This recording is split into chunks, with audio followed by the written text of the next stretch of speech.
BCREA, a realtor's guide to the BCREA CBA assignment agreements.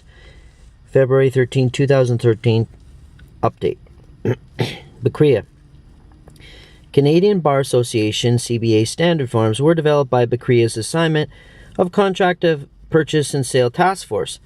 2 forms were created, one for new development, typically condominiums sold in the pre-build market, and one for non-developer existing properties sold by non-developers.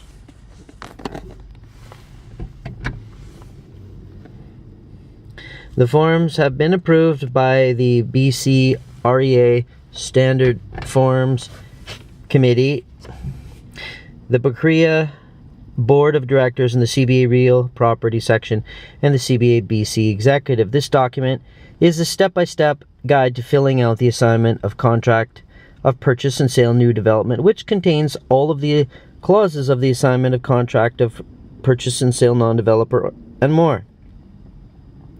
This document was prepared by Ed Wilson of Lawson Lundell LLP, who donated more than 60 pro bono hours on this project. Ed has been the Canadian Bar Association BC branch's representative on BCREA's Standard Forms Committee for the past 10 years. Realtor and consumer protection.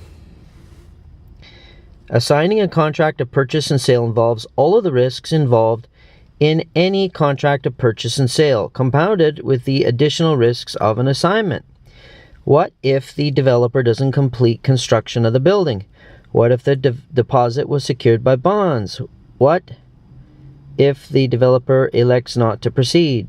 What if the construction is faulty or the units are smaller than expected?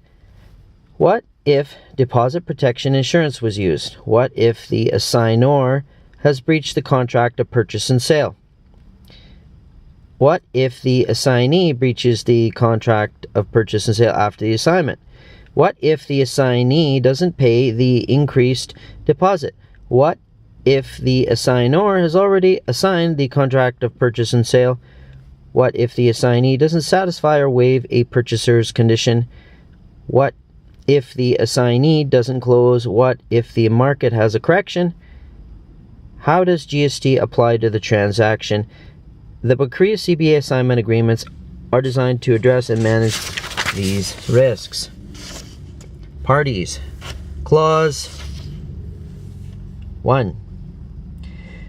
The assignment agreement has a provision for insertion of the names of 2 assignees, the sellers, and two assignors, the sellers, and 2 assignees, the buyers, as is commonly the situation with residential real estate transactions. If there are additional parties, they should be identified in an addendum. The assignor's particulars include their name, address, and phone number. The agreement also includes a space for the assignor to make a declaration that they are a resident or a non-resident of Canada. This is often the only information that conveyancers will have when first inquiring whether they need to provide for a holdback under Section 116 of the Income Tax Act. Where the assignor is not a Canadian resident and they assign the contract for a profit, a lift, there is a requirement on the assignee to hold back 50 or 25%, depending on the circumstances of the assignment amount, until a clearance certificate is obtained from the Canada Revenue Agency. It's important that where the buyer under the original contract is more than one party, all of the assignors, the buyers under the original contract, are made parties to and execute the assignment agreement, either directly or pursuant to a valid power of attorney. Caution should be exercised where a person purports to sign an assignment agreement as agent for another party. A title search of the property should be obtained before drafting an assignment agreement to ensure that the assignment agreement is appropriately completed. The assignment agreements provide room for the insertion of the assignee's occupations. This was added to facilitate conveyancing since the Land Title Office requires that the occupations of buyers be inserted on transfers. Given that original contract and the assignment agreements are assignable, the addition of the words or nominee or assignee or nominee after the assignment's name are unnecessary and should be avoided. The addition of such words may render the description of the assignee so uncertain as to make the assignment agreement unenforceable. See Kemp versus Lee, 1984, 58 BCLR 219 BCCA, and Fraser versus Gill, 1981, 32 BCLR 132 BCSC. Developer. Clause 2. The new development form of assignment agreement includes a section entitled Developer. This section is not included in the non-developer form of assignment agreement. Why the need to identify the developer? The assignment will probably require their consent, so you need to know who to approach for that consent. Even if you don't need their consent, you will have to give them notice of the assignment prior to closing. Is there a Real Estate Development Marketing Act disclosure statement? What are the warranties from the developer as to unit size, fixturing, etc.? Does the developer have the right to alter the unit?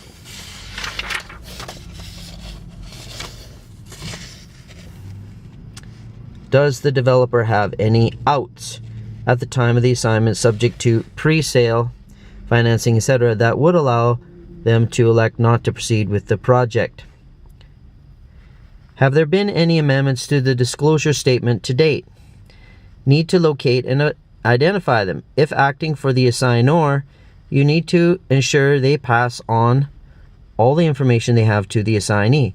If acting for the assignee, they want to see what the developer is building and what the buyer is buying. Has a deposit protection contract been put in place? Deposit protection contracts are provided for under the Real Estate Development Marketing Act. The developer enters into a deposit protection contract with an insurance company that allows the developer access to the deposits to fund construction of the project. The insurance company registers a second mortgage on title behind the construction lender. All of the deposits are paid to the lawyer or notary or realtor as usual. The insurance company releases the deposits to the developer in draws as construction progresses. If the developer fails to complete the project, the insurance company will provide funds equal to the deposits paid by the assignee buyer back to the assignee buyer. If the assignee buyer fails to complete, the insurance company releases the balance of the deposit to the developer. The insurance company may require the buyer sign a release as a condition of releasing their mortgage on title to the strata lot at closing. Releases must be provided by assignee and assignor confirming the assignment, including the assignment of the deposit, and that the assignor has no action against the insurance company. The release should be signed at the time the assumption goes firm so as to avoid having to chase it down later.